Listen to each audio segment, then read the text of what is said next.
Kawan Scale Up, bagi kalian yang mau mulai investasi, kalian akan kenalin dengan 5 jenis tipe investor.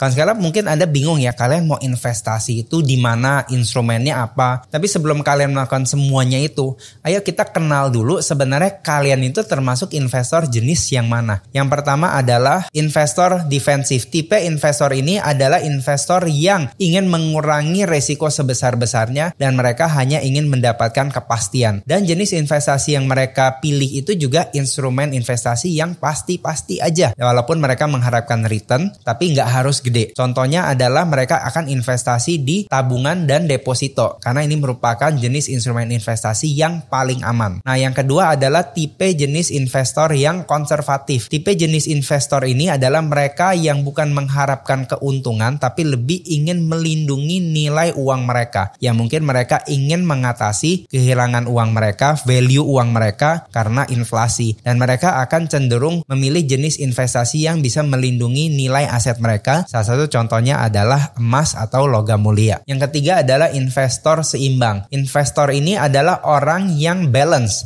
antara risiko dan keuntungan. Mereka akan berhati-hati dalam mencari investasi, namun mereka juga ingin mendapatkan keuntungan yang sepadan. Nah, biasanya jenis investor seimbang ini akan memilih untuk investasi di sektor misalnya seperti properti. Investor keempat adalah investor moderat. Mereka cenderung ingin mendapatkan penghasilan yang lebih tinggi dan mengambil resiko yang lebih tinggi juga. Namun mereka biasanya membatasi resiko mereka dengan mengalokasikan jumlah dana mereka dan juga memilih investasi yang campur. Nah, contohnya mereka akan investasi di reksadana. Yang terakhir adalah investor yang agresif. Mereka cenderung akan mencari untung yang lebih besar. Walaupun mereka juga tahu itu dibarengi dengan resiko yang besar juga. Kan mereka ini cenderung sangat agresif. Nah, investor jenis agresif ini biasanya akan investasi di saham atau bisnis. Nah, kawan Scale Up, kalian bisa lihat ini ada 5 jenis investasi, 5 jenis investor. Kalian itu cenderung investor yang jenis apa? Dan kalian akan pilih instrumen investasi sesuai dengan tipe investor kalian. Sekian dari Ko Erwin, salam cuan.